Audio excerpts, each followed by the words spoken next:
Hi everyone, and welcome back to my channel. I am your host Deja B. I want to say thank you to my subscribers. Today I will be sharing the top 3 haunting stories. As of October 2023, I will post new content 1 to 2 times a week. So, if you're a fan of creepy and scary stories, I believe I have it here. So, with all that said, sit back, relax, and stay away from those dark corners.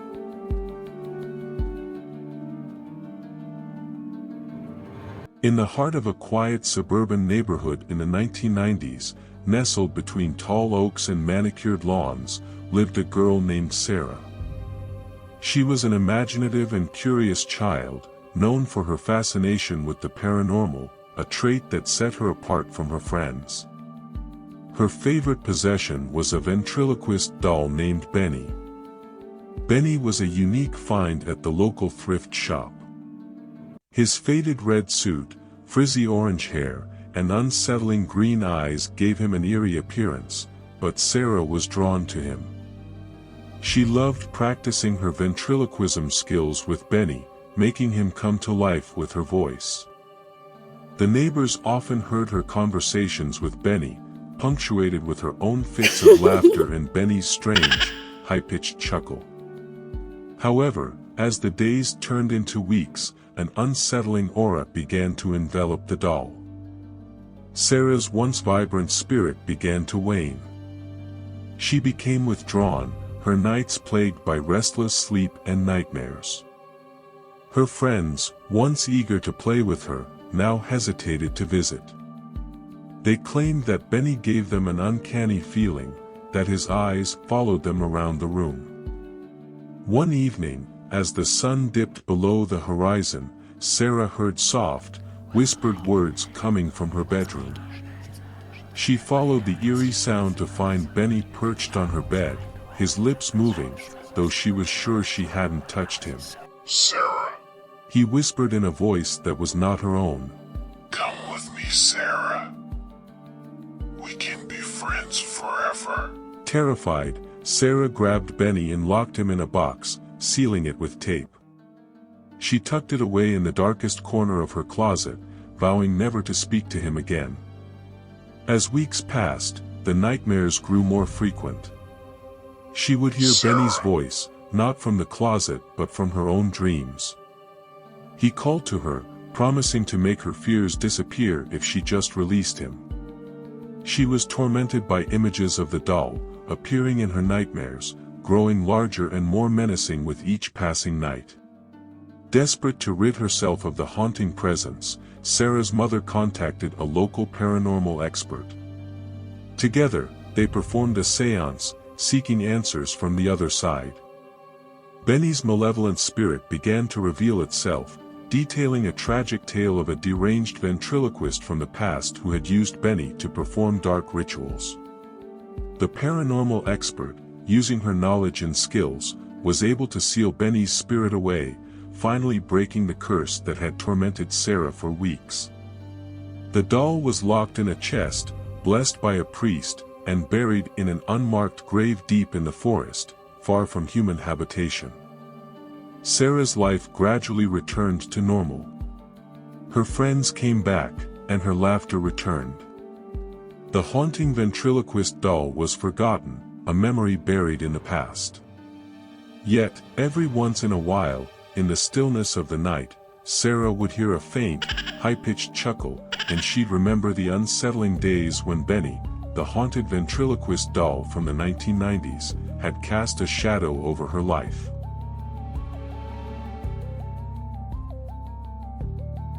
Here is a poem about Benny. Benny's eyes are green. His hair is orange and wild. His suit is faded red. And he's a ventriloquist's child. He sits upon his master's lap and speaks without a sound. His lips don't move, his voice is clear. But something's not quite sound. Perhaps it's in his eerie gaze, or in his haunting grin. But something tells me Benny's not the kind of doll to win.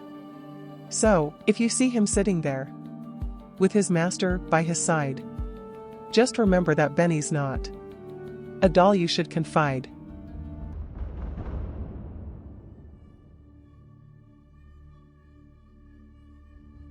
In a picturesque little town, where white picket fences lined the streets and children played in the park until the sun dipped below the horizon, lived a boy named Tommy.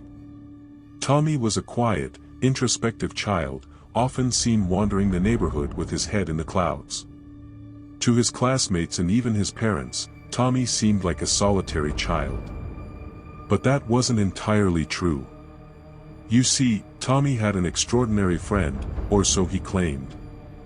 This friend's name was Max, and he was an imaginary companion. Max was unlike any imaginary friend anyone had ever heard of. He was a tall, mysterious figure, always dressed in a long flowing cloak that seemed to ripple like liquid shadow. His face was concealed by a mask, with only his bright, enigmatic eyes visible. Max communicated with Tommy through a series of gestures and subtle expressions, which Tommy alone could understand. As Tommy and Max grew closer, a curious thing happened. Max seemed to have an uncanny ability to make Tommy's wildest dreams come true.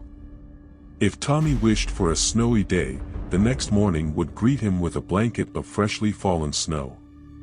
If he longed for a chocolate ice cream cone, one would miraculously appear on the kitchen table. At first, Tommy's parents believed it was a series of delightful coincidences. They watched in amazement as their son's life became a series of magical adventures. But as time went on, the miraculous occurrences became too frequent to ignore. They began to suspect that Max, the mysterious imaginary friend, held more power than they could comprehend. One evening, Tommy's parents gathered the courage to sit him down and ask about Max. Tommy explained Max's origin. He stated that he met him in the woods behind their house one sunny afternoon when he was just 4 years old. Max had introduced himself as a guardian of dreams and a keeper of secrets. Tommy's parents exchanged worried glances but decided to trust their son's instincts. One fateful day, a dark and ominous shadow began to fall over the town. A sudden drought plagued the region, turning the once green grass into a withered, lifeless wasteland. As the townspeople's despair grew, they began to suspect that Max's extraordinary abilities might be the cause. Desperation drove Tommy's parents to make a difficult decision. They sat their son down one last time, explaining their fears and the consequences of Max's actions. With heavy hearts, they asked Tommy to let go of his beloved friend. Tommy understood the gravity of the situation and agreed to say goodbye to Max. With tears in his eyes, he returned to the woods where he'd first met his friend and told Max he had to go away. Max nodded in understanding, and with a flourish of his cloak, faded into the ether, leaving Tommy standing alone in the woods. As Max disappeared, the once dry skies burst into life-giving rain, restoring the town's beauty and vitality. The grateful townspeople rejoiced, and Tommy's parents watched as their son grew into a young man, his life filled with ordinary but meaningful adventures. Tommy often reminisced about his extraordinary friendship with Max, knowing that some dreams are best left as beautiful memories, and some friends, even imaginary ones, are meant to be let go for the greater good.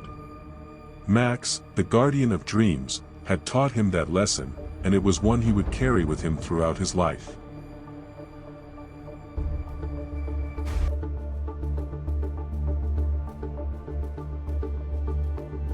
In the small town of Fall River, Massachusetts, there stood a house with a dark and chilling history.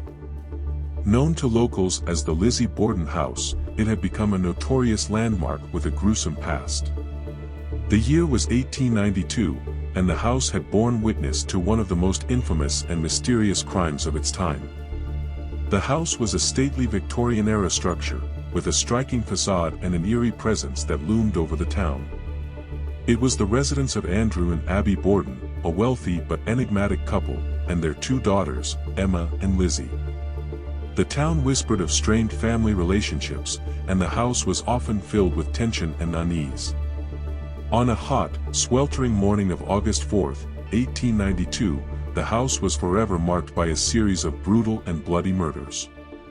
Andrew and Abby Borden were found hacked to death in the parlor of the house. Lizzie Borden, their youngest daughter, was the prime suspect. The evidence was circumstantial, and the trial that followed was a media sensation, making headlines across the nation.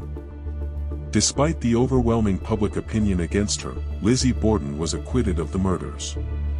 The mystery of who killed her parents remained unsolved, and the house continued to stand as a silent witness to the gruesome events. Over the years, the Lizzie Borden House gained notoriety for more than just its dark history. Visitors from all around were drawn to the house, intrigued by the chilling story and the rumors of paranormal activity.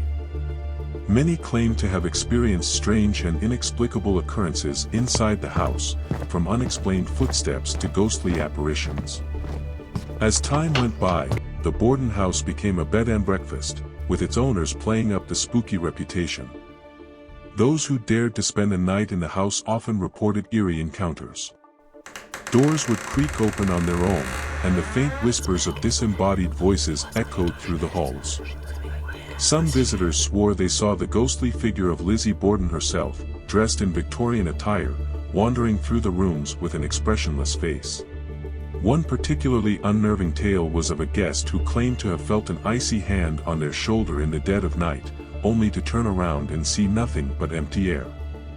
Another spoke of a blood-curdling scream that echoed through the house, seemingly from nowhere, sending shivers down their spines.